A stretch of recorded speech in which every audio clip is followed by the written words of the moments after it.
Hello and welcome to another pen video from me, Penultimate Dave.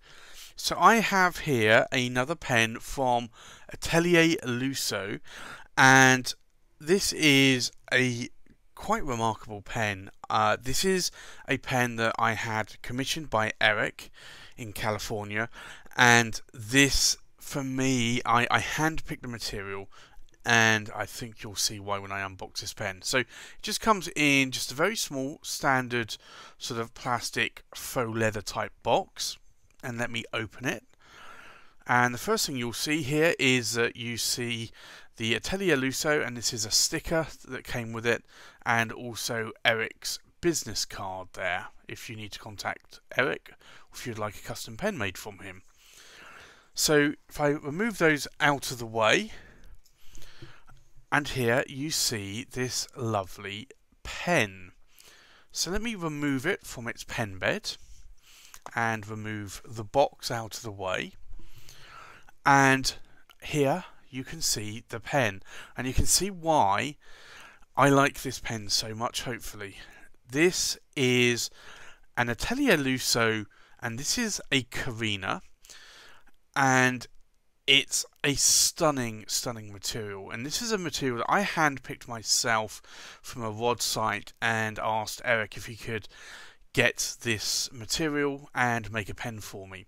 And this is called the Black Ice, and it's a stunning effect going on here. So it's almost like a marbly, veiny type material, and black ice, as you may or may not know, is when it's on roads is almost clear, so it's a little bit awkward to try and sort of show this on the pen, but there are a lot of like icy type effects going on here. You'll see parts are black, parts are orange, and you also see here, just around about here, you get some metallic-y silver flecks, and you have this throughout the body. And this is a beautiful pen. So this is a pen that I really do love in my collection. And as always, it's a pen that I write with a lot. So let's just go through the pen. The pen sort of tapers out slightly to the midpoint on the cap and then tapers back in. In terms of the finial, you'll see here there's an L for Lusso. Now, newer versions of Eric's pens will come with a dragon. I let Eric choose which trims that he put on this pen, and he went with this lovely bronze tie clip, and this is really stunning. So I like that trim that he put on there. Now, you have these two center bands here on the cap, and then the body starts to taper back down to another ring here, and then to the end cap, and the end cap is blank. But again, you can see here this material, there are flecks right here, like on that blind cap, and you can just see how that they sort of reflect every now and again when you catch them, and there's one here as well. So there's not a lot of them in the body, but there's enough that you can notice. But that material is absolutely stunning, and it really is a lovely pen. So in terms of the pen is a good size, and if I unscrew the cap, you'll see here that the pen actually sits quite comfortably in the crook of my hand there. Now, can you post the cap? You can do. The cap will wobble a little bit. To be honest, I don't think it's really that postable.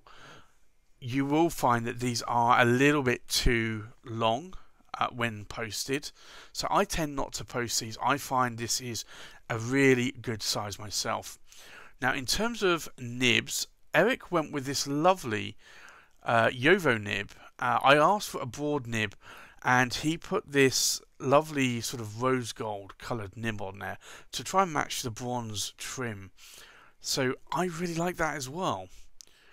Now, In terms of the filling mechanism, I'll show you here. It's a cartridge converter, and it comes with a Schmidt converter. Now, the one thing that you do have to be careful of on a lot of pens is the white sections or cream sections can kind of stain a little bit over time. So you do have to be a little bit careful on having light coloured sections. And it's not just custom pens, it's any kind of pen. There are well-known Viscontis and Pelicans that will have their sections stained. So that's just something just to bear in mind. And I have been using this pen for quite some time now.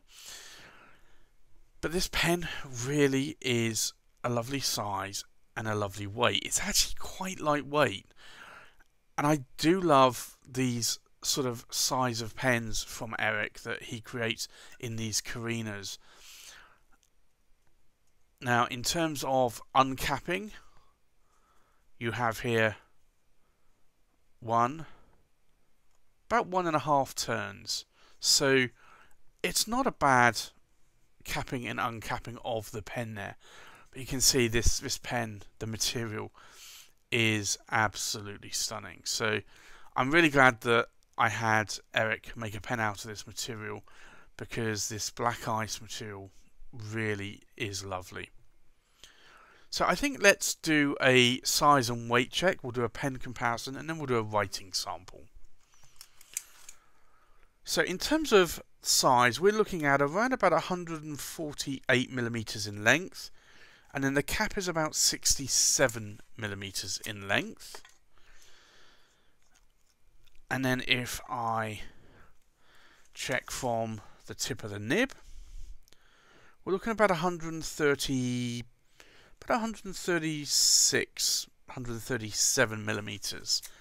So this is an oversized pen, or bordering on an oversized pen. Let's check the weight. So this is fully inked up, as you've seen already. So the full weight of the pen is just under 27 grams. The full weight of the cap is just over 12 grams. And the full weight of the body, fully inked, we're looking just under 14 grams. So this is quite a lightweight pen, but as you can see, this pen really is stunning. And then if I try to zoom in a little bit more, you'll see here some of this material. So you can see right here the metal flecks I was talking about in that body, and you can see them there just shining. But that is a stunning material, with that bronze clip as well. You can see there, that material is really gorgeous. All those veins that you have in the cap there, and then also in the body as well. So you can see why when I saw this material, I jumped on it and asked Eric to make a pen from this, because it is absolutely gorgeous. So let's do a comparison with other pens. So from left to right, we have a Leonardo Officina Italiana Memento Zero in the Positano Blue. We have the Atelier Lusso Carina in the Galaxy. We have the Atelier Lusso Carina in the Diamond Nebula. We have the Atelier Lusso Carina, and this is the Black Ice. We have the Atelier Lusso Carina in the Amethyst Fields.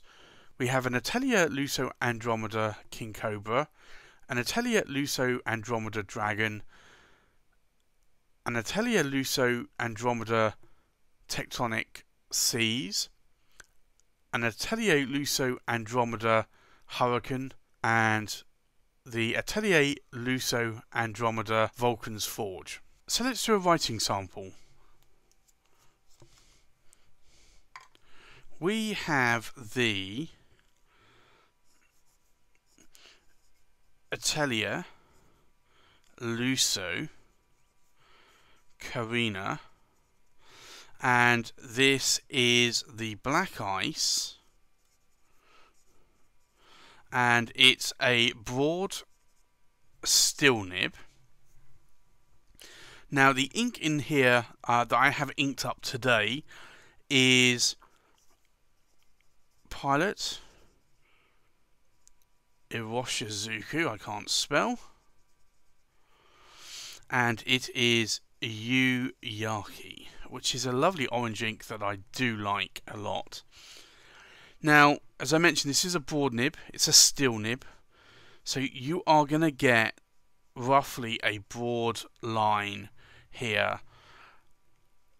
If I try to push the nib a lot harder, you really don't see a lot of differences, a little bit of difference there.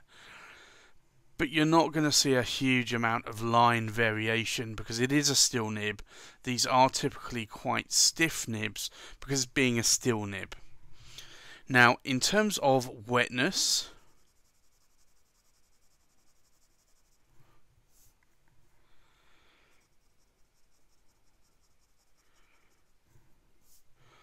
you'll see there that this nib is quite a wet nib. It's not a gusher nib, but it's still quite a wet nib. And you can see on some of the shading that's going on here that it is quite a wet nib. Now, normally I would say a fire hose nib is around about half here, the page. So it's about halfway to that. So it's not a dry nib. Orange inks tend to be on the dry side as well, so the orange ink will be making a slight difference there. But I find this actually quite a wet nib and quite a lovely smooth nib to write with. So for me, this is a pen that I do like a lot. And I like it because I was able to pick this material. This was handcrafted and it was made to my specification, and the pen is gorgeous. And for me, I think it was worth the money to have this turned into a pen. It's a little bit more than you would have an off-the-shelf pen for a steel nib. So these typically range around about $280, $300, but I do think with the workmanship, it's all handmade. This is a really lovely pen. So there you have it. That's the review of the Atelier Lusso Carina Black Ice. Thanks for watching. Please like, comment, and subscribe, and I'll see you on the next pen video. Bye bye.